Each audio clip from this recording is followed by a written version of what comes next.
साथियों, काफ़ी समय के बाद मैं आपके समक्ष प्रस्तुत हूँ।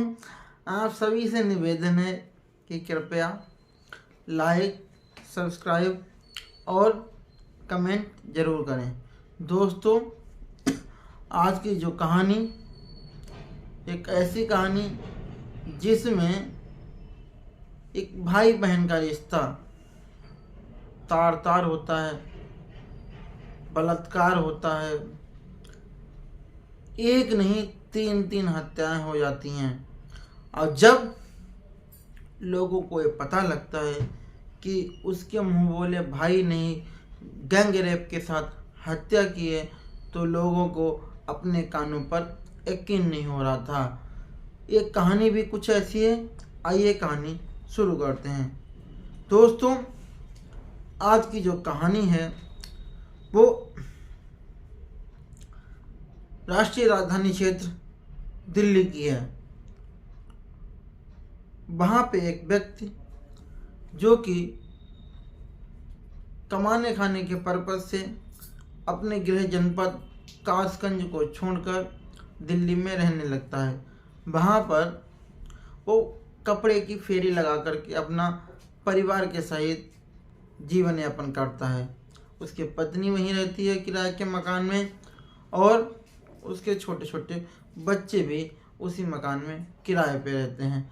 वो अक्सर शनिवार को जयपुर जाता, वहाँ से फेरी लगाने के लिए कपड़े लेता और फिर उन्हें बाजार में बेचता।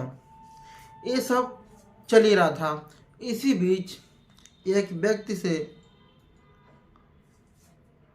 ऐसी दोस्ती होती है, वो उसकी पत्नी को अपना भाई बोलता है और दोनों का भाई बहन का रिश्ता बहुत अच्छे से परवान चढ़ता है। उस भाई का मुँह बोले भाई का घर आना जाना रहता है और इस पर किसी भी प्रकार से किसी को कोई ऐतराज नहीं था। लेकिन एक दिन जब वो जयपुर से 21 सितंबर 2015 को जयपुर से जब अपने घर वापस आता है, घर में देखता है कि गेट खुला हुआ है।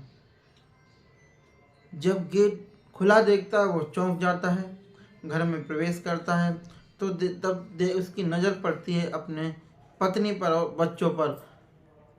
देखता है कि उसकी दुनिया जो थी वो उजड़ चुकी थी। अब उसे जो आंखों से वो देख रहा था, उसे किसी बात का यकीन नहीं हो रहा था कि यह सच्चाई है या कोई स्वप्न। कुछ ऐसा ही उस रात हुआ था जब वो जयपुर गया था।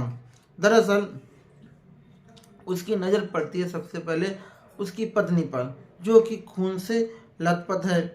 बेटा जो कि 7 साल का है, बेटी जो कि 6 साल की है।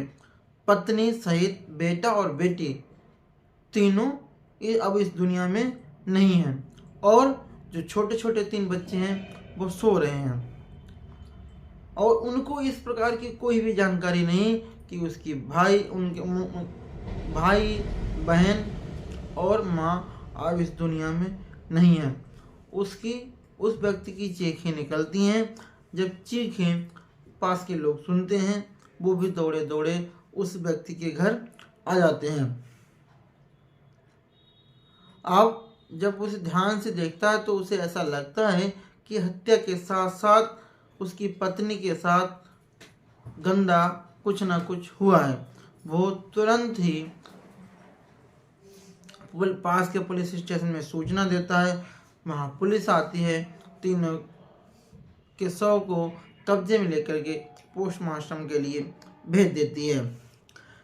जब पोस्टमार्टम हो रहा था तो उसमें ऐसा प्रतीत हो रहा था कि जो बच्चे हैं उनकी गला दबा करके हत्या की गई है और पत्नी के साथ गैंग रेप हुआ है। और गैंग रेप के साथ साथ उसके शरीर में कई संघर्ष के निशान थे। मतलब कि उसने बचने की कोशिश करी, भागने की कोशिश करी, लड़ने की कोशिश करी, लेकिन वो उस संघर्ष में सफल नहीं।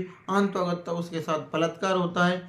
गैंगरेप होता है और उसकी मृत्यु हो जाती है। साथ ही साथ उसके 2 बच्चों की भी मृत्यु हो जाती है। जब ये सब बातें पोस्टमार्टम के द्वारा पुलिस को पता लगती हैं तो पुलिस उस व्यक्ति से पूछती है कि आखिर, चूंकि ऐसा कुछ भी नहीं था, चूंकि बाहर से यहाँ रह रहे थे, किसी प्रकार का कोई भी शक भी नहीं था, तो अब वो व्यक्ति भी इस बात को लेकर परेशान था कि आखिर कोई उसकी पत्नी और बच्चों के साथ ऐसा कैसे कर सकता है। इसी बीच पुलिस कातिल को ढूंढने की कोशिश करती है, लेकिन कोई कुछ भी सुराग नहीं मिलता। साथ ही साथ जब काफ़ी वो बेचारा परेशान रहता है, बच्चों का पालन पोषण करता जो 3 जीवित थे, लेकिन वो अपनी पत्नी के कातिल को कहीं न कहीं और बच्चे के कातिल को कहीं न कहीं खोजबीन करने की कोशिश कर रहा था। इसी बीच जो मकान में एक नीचे किराएदार का बच्चा रहता है, उससे वो पूछता है कि सब्बू, वो छोटे से बच्चे का नाम सब्बू होता है, कि सब्बू कोई क्या घर आया था। इसी बीच सब्बू कहता है कि लगभग 10 बजे के करीब अकरम घर आया था। अब जैसे ही अकरम का नाम वो व्यक्ति सुनता है, चौंक जाता है कि अकरम वही जो कि उसकी पत्नी का मुंह बोला भाई है। अब ये सारी चीज़ें वो व्यक्ति पुलिस को बताता है। पुलिस अकरम को अपनी कस्टडी में ले लेती है। जब पुलिस अकरम को अपनी कस्टडी में लेती है, उससे अपने तरीके से पूछताछ करती है। प्रारंभिक पूछताछ में तो वो बताने के लिए कुछ भी तैयार नहीं होता है, लेकिन जब पुलिस अपने अंदाज से उससे पूछताछ करती है तो बताता है कि उसके साथ में शाहिद, रफत और एक नाबालिग भी था। लगभग 9:45 बजे घर में जाते हैं। जब एक कुंडी खड़खड़ाते हैं तो वो कहता है, बहन मैं अकरम। चूँकि वो भाई मानती थी इसलिए उसे कुछ भी संदेह नहीं हुआ। वो गेट खोल देती है, लेकिन जैसे गेट खोलती है ये तीनों उसके कमरे में घुस जाते हैं। कमरे में घुसते ही उससे पहले लूटपाट करते हैं। 18,500 रुपये की नकदी लूटते हैं, साथ ही साथ उसके जेवर लूटते हैं। इसी बीच चूँकि वो जो पत्नी थी उसकी वो बहुत ही सुंदर थी, इनकी नीयत दिख जाती है और जब नीयत खराब हो जाती है ये रेप जैसी घटना को अंजाम देते हैं।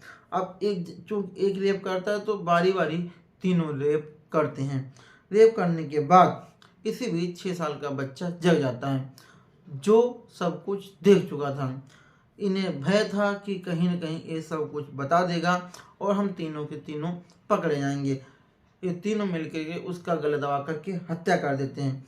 थोड़ी देर बाद एक बेटी जग जाती है, उसकी भी गला दबा करके हत्या कर देते हैं और फिर रेप करने के बाद में उस महिला का, जिसे वो बहन बोलता था, पेचकस से सिर में चोटें मार मार करके और गला दबा करके उसकी भी हत्या कर देते हैं, उसे भी मौत के घाट उतार देते हैं।